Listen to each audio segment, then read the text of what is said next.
2000 का दशक संगीत का ऐसा ट्रांजिशनल दौर जिसने बॉलीवुड म्यूजिक की पूरी इकोनॉमिक मॉडल को ही बदल कर रख दिया। आजकल नींद कम ख्वाब ज्यादा है, लगता खुदा का कोई नहीं। ये वो दौर था जब ऑडियो कैसेट की उलझती रीलें धीरे धीरे पुरानी पड़ने लगीं और उनकी जगह चमचमाती हुई सीडी और MP3 ने ले ली, और इंटरनेट की आहट और मोबाइल रिंगटोन्स ने 90s की मेलोडियस धुनों को लगभग खत्म कर दिया।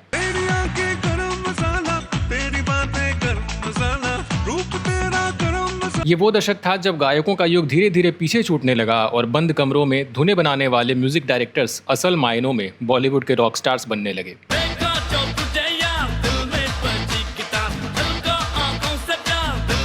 लेकिन क्या आप जानते हैं कि जिस संगीतकार ने इस दशक में सबसे ज्यादा चार्ट बस्टर्स दिए, उस पर कोरियन और अरबिक धुनें चुराने के ऐसे संगीन आरोप लगे कि उसे क्रेडिट चोर तक कह दिया गया।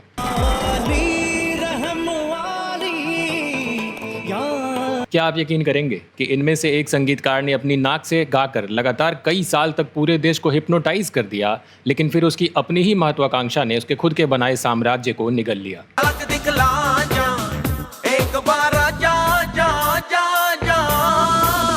और क्या आप मानेंगे कि जब पूरा बॉलीवुड सिर्फ हिट्स और बॉक्स ऑफिस की अंधी रेस में भाग रहा था, तब इसी भीड़ से निकलकर एक शांत इंसान ने दुनिया के सबसे बड़े मंच पर भारत को ऑस्कर दिलाकर इतिहास रच दिया।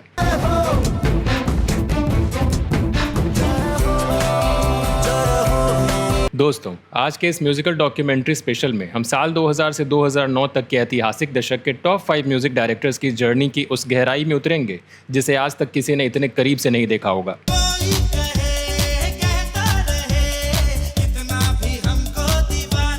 हम बॉक्स ऑफिस कलेक्शंस, गानों की रीच, प्लेजरिज्म के विवादों और इनके हिस्टोरिकल इम्पैक्ट के आधार पर इन दिग्गजों को रैंक करेंगे। तो आइए शुरू करते हैं बॉलीवुड के इतिहास की सबसे बड़ी म्यूजिकल दास्तान।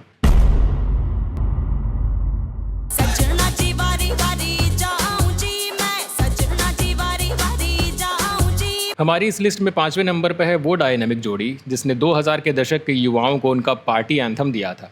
जब बॉलीवुड अभी भी टिपिकल ढोलक और 90s के हैंगओवर से बाहर निकलने की कोशिश कर रहा था, तब इस जोड़ी ने अपनी एक अलग जंग शुरू की थी। हम बात कर रहे हैं विशाल शेखर की।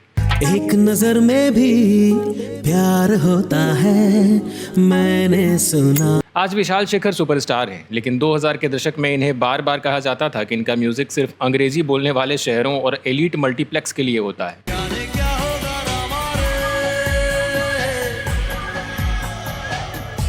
विशाल ददलानी एक इंडी रॉक बैंड के फ्रंटमैन थे और शेखर रवजियानी एक क्लासिकल सिंगर। इन दोनों का विजन बिल्कुल साफ था, बॉलीवुड को ग्लोबल क्लब कल्चर से जोड़ना। लेकिन शुरुआत में इन्हें सिंगल स्क्रीन्स और छोटे शहरों की ऑडियंस तक पहुंचने में भारी संघर्ष करना पड़ा। साल 2002 में कांटे और साल 2003 में फिल्म झंकार बीट्स में इनका म्यूजिक दमदार रहा।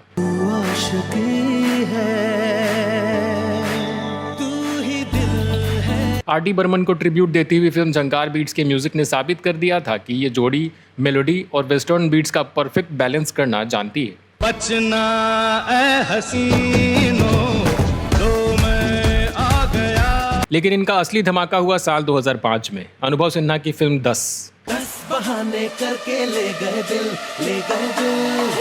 10 बहाने करके। 10 बहाने सिर्फ एक गाना नहीं था, ये साल 2005 का एक ऐसा कल्ट क्लब ट्रैक था जिसे हर कार, हर कैफे और हर डीजे ने अपना नेशनल एंथम बना लिया था। इन्होंने एक ऐसा इलेक्ट्रॉनिक ग्रूव तैयार किया जो उस समय बॉलीवुड के लिए बिल्कुल नया था। उसकी आंखों में बातें, बातों में जादू, जादू में खो। सिद्धार्थ आनंद की ब्लफ मास्टर का राइट हियर राइट नाउ और सलाम नमस्ते के टाइटल ट्रैक ने इनके उस अर्बन टैग को और मजबूत कर दिया।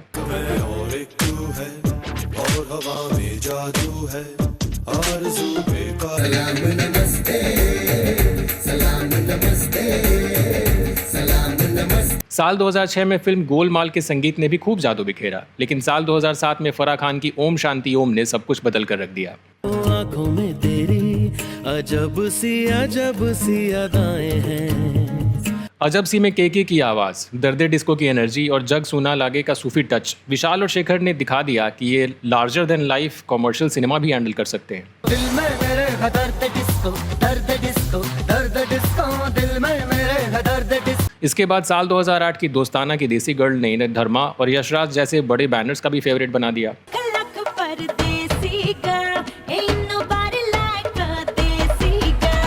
लेकिन जहां विशाल शेखर शहरों के मल्टीप्लेक्स में बज रहे थे, वहीं एक तिगड़ी ऐसी थी जो क्लास और इमोशन का एक ऐसा पुल बना रही थी जिससे पूरा देश चल सके। हर घड़ी बदल रही है रूप जिंदगी। आज भी जब इस गाने की शुरुआत का वो हार्ट बीट वाला म्यूजिक बजता है तो लाखों लोगों की आंखें नम हो जाती हैं। छाँव है कभी कभी है धूप जिंदगी। नंबर 4 पर है वो तिगड़ी जिसने इंडियन सिनेमा के साउंडस्केप को सबसे ज्यादा क्लास और इमोशनल डेप्थ दी थी। कंधों से मिलते हैं कंधे, कदमों से कदम मिलते हैं, हम चलते हैं जब ऐसे तो। अगर 2000 के दशक में कोई डायरेक्टर ऐसा म्यूजिक चाहता था जिसमें सूफी का दर्द हो, वेस्टर्न गिटार की तड़प हो और क्लासिकल का ग्रामर हो, तो वो सिर्फ शंकर एहसान लॉय के पास जाता था।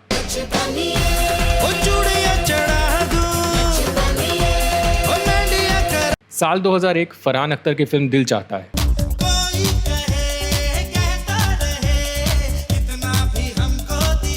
दिल चाहता है कि टाइटल ट्रैक में अकॉस्टिक गिटार और जाने क्यों में जो सिंथेसाइजर का यूज था, इन्होंने म्यूजिक इंडस्ट्री को बता दिया था कि अब बदलाव का वक्त आ गया है। जाने क्यों लोग प्यार करते हैं।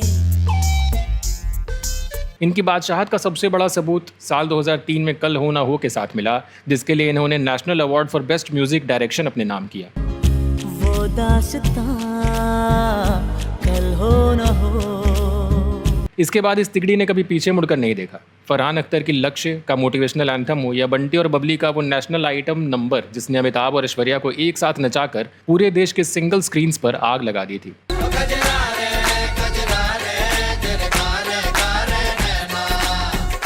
डॉन के मिस्टीरियस गाने, सलामे इश्क की मस्ती, तारे ज़मीन पर का माँ और रॉक ऑन जिसने भारत में रॉक बैंड्स का कल्चर ला दिया, इन्होंने हर जॉनर में एक बेंचमार्क सेट कर दिया। सलामे इश्क इश्क इश्क सलामे इश्क सलामे इश्क इश्क। मुझको पहचान लो बेहुदा।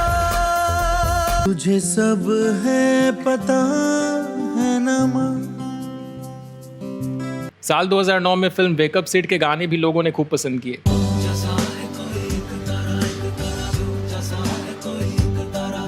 हालांकि शंकर एहसान लॉय अपनी चॉइसेस को लेकर बहुत सिलेक्टिव थे। ये एक साल में कुछ ही चुनिंदा फिल्में ही करते थे और इनका संगीत हमेशा फिल्म की कहानी को आगे बढ़ाता था। लेकिन उसी समय एक ऐसा संगीतकार आंधी बनकर आया था जो हर महीने एक नया एल्बम दे रहा था और पूरे देश को हिप्नोटाइज कर रहा था।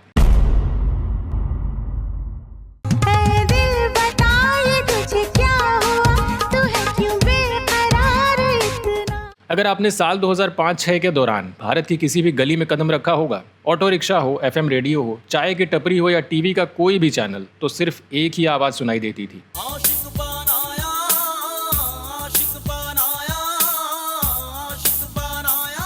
नंबर 3 पर हैं बॉलीवुड के वो पहले म्यूजिक डायरेक्टर जो माइक के पीछे से निकलकर खुद सबसे बड़े सुपरस्टार बन गए।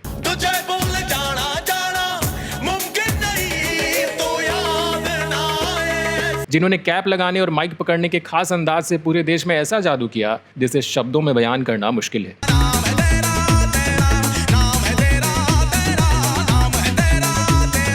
हिमेश रेशमिया ने 2000 के दशक की शुरुआत में कहीं प्यार ना हो जाए, जोड़ी नंबर 1, हमराज, तेरे नाम और एतराज जैसी फिल्मों के जरिए बहुत ही क्लासिक मेलोडी दी थी।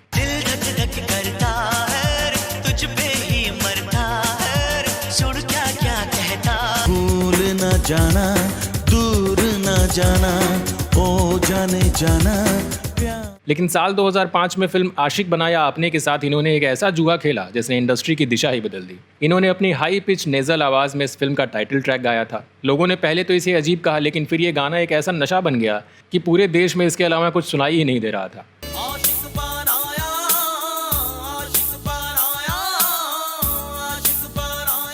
और इसके बाद जो हुआ वो एक ऐसा पागलपन था जिसे आज की जनरेशन शायद ही समझ सके। साल 2006 में अक्सर का झलक दिखला जा, 36 चाइना टाउन का आशिकी में तेरी, फिर हेरा फेरी का मुझको याद सताई तेरी, नमस्ते लंदन का वीरानिया, इन्होंने जैसे पूरी म्यूजिक इंडस्ट्री को ही हाईजैक कर लिया था। झलक दिखला जा, झलक दिखला जा, झलक दिखला जा, कितने अरमान मान मान मान मान मान मान जागे तेरे वास्ते सोनी। जब इन्होंने अपना प्राइवेट म्यूजिक एल्बम आपका सुरूर रिलीज किया तो ये भारत की सबसे ज्यादा बिकने वाली म्यूजिक एल्बम्स में से एक बन गई।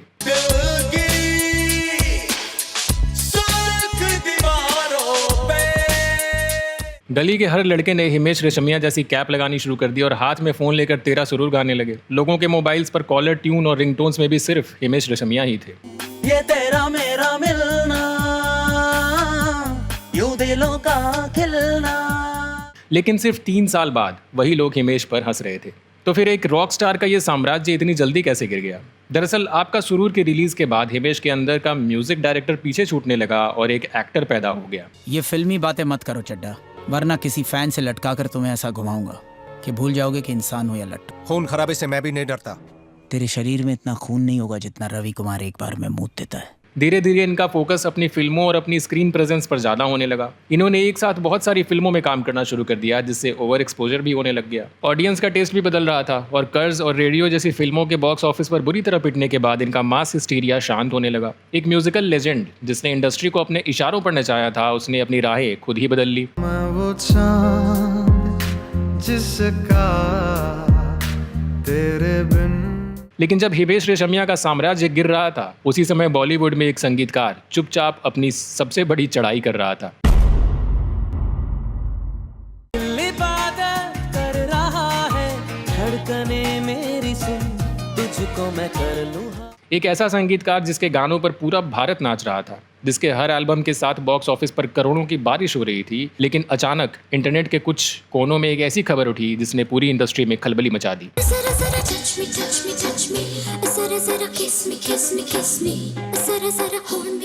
नंबर 2 पर है वो म्यूजिक डायरेक्टर जिसने 2000 के दशक में इंडियन ऑडियंस की कान की नब्ज को इस कदर पकड़ लिया था कि इनका हिट रेशियो उस दौर के सबसे बेहतरीन संगीतकारों में गिना जाता था। प्रीतम चक्रवर्ती।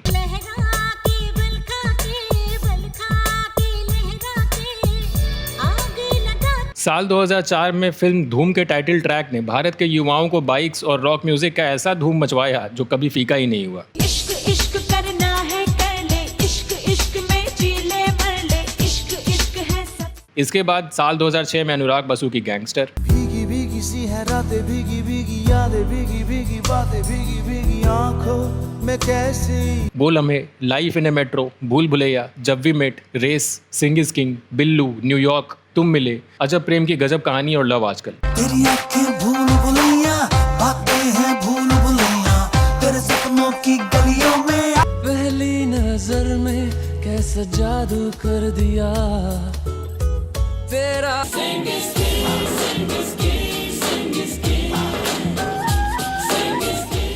तुमसे ही का वो प्योर रोमांस हो या तेरा होने लगा हूं का वो यूथफुल वाइब, इनकी धुनों में एक ऐसा एडिक्शन था जो सीधा लूप पर बजता था।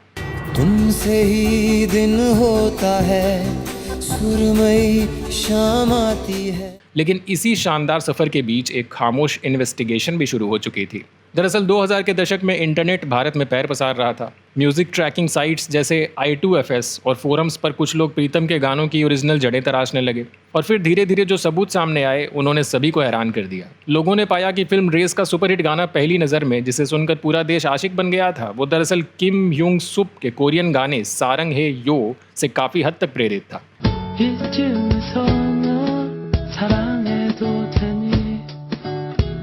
गैंगस्टर का भीगी भीगी एक बंगाली रॉक बैंड के गाने के तर्ज पर था। या अली को भी एक अरबिक गाने से प्रेरित बताया गया।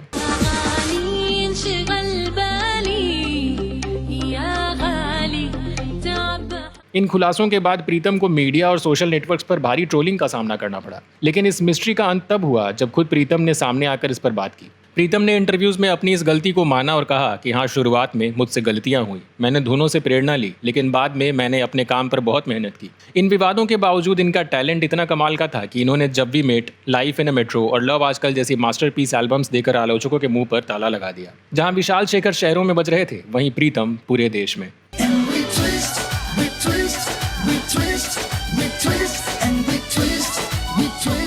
लेकिन कोई था जिस पर दूसरों की धुन चुराने का कभी आरोप ही नहीं लगा। तेरे बिना बेसुवादी बेसुवादी रतियां ओ सजना हो। साल 2009 लॉस एंजल्स का डॉल्बी थिएटर, पूरी दुनिया की नज़रें ऑस्कर्स के मंच पर टिकी थी। नॉमिनेशन पड़े गए, एक भारी सन्नाटा था और फिर नाम गूंजा AR रहमान ऑस्कर जीतने के बाद स्टेज पर इन्होंने मुस्कुराते हुए कहा कि मेरे पास माँ है। ये इनका अपनी माँ को समर्पित एक बेहद भावुक संदेश था। इस एक पल ने 100 करोड़ हिंदुस्तानियों का सीना गर्व से चौड़ा कर दिया था। आजा आजा जिंद शामी आने के तले, आजा जरी वाले नीले आसमाने के तले। हमारी लिस्ट में नंबर 1 पर हैं द लेजेंड AR रहमान। अगर हम इनके 2000 के दशक के काम को अलग अलग चैप्टर्स में बांटें तो आपको समझ आएगा कि इन्होंने नंबर 1 की पोजीशन क्यों हासिल की है। साल 2000 की फिल्म फिजा और पुकार के गाने याद हैं? ये उस साल की दूसरी धुनों से अलग थे। महबूब मेरे तेरी आंखों से मुझे पीने दे, कुछ दर्द है मेरे। जो भी हो सो हो। साल 2001 आशुतोष गोवारिकर की लगान, मितवा और घनन घनन। इन्होंने इंडियन फोक और वेस्टर्न ऑर्केस्ट्रा का वो संगम तैयार किया था जिसने इस फिल्म को दुनिया भर में पहचान दिलाई।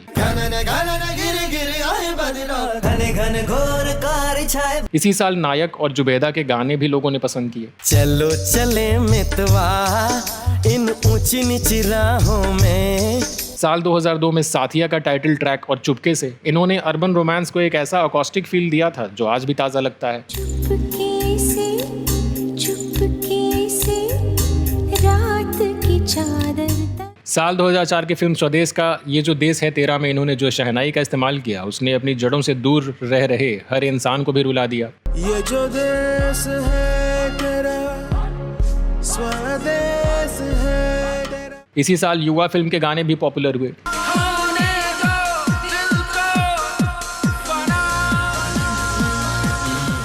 साल 2005 में इन्होंने किसना, रंग दे बसंती और मंगल पांडे जैसी फिल्मों के जरिए नायाब धुनें दी। थोड़ी सी धूल मेरी धरती की, मेरे वतन की थोड़ी सी धूल मेरी। साल 2007 में मणिरत्नम की गुरु, तेरे बिना और बरसों रे मेघा मेघा, हर गाना मास्टरपीस। साल 2008 में जाने तू या जाने ना में पप्पू कांड डांस साला जैसा अर्बन यूथफुल ट्रैक और उसी साल गजनी का जबरदस्त कॉमर्शियल म्यूजिक।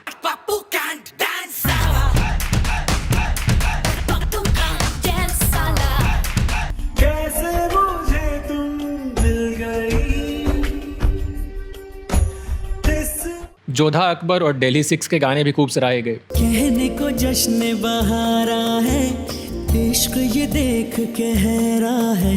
सैया छेड़ देवे ननद चुटकी लेवे, ससुराल गेंदा फूल। जहां हिमेश हर महीने नया एल्बम दे रहे थे वहीं AR रहमान साल में सिर्फ कुछ ही फिल्में कर रहे थे, लेकिन इनकी हर फिल्म एक हिस्टोरिकल इवेंट बन रही थी। डैनी बॉयल की फिल्म स्लम डॉग मिलियनेयर, जय हो का वो बीट जो इन्होंने सुखविंदर सिंह की आवाज में पिरोया था उसने पूरी दुनिया को नाचने पर मजबूर कर दिया।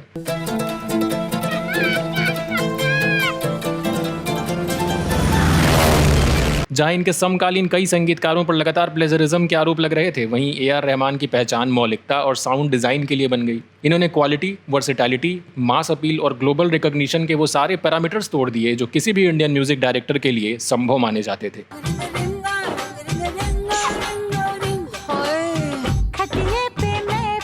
90s में म्यूजिक कैसेट्स बिकते थे, 2000s में CDs बिकती थी, लेकिन असली बदलाव किसी फॉर्मेट का नहीं था बल्कि उन लोगों का था जिन्होंने पहली बार म्यूजिक डायरेक्टर को पर्दे के पीछे से निकाल कर स्टार बना दिया था।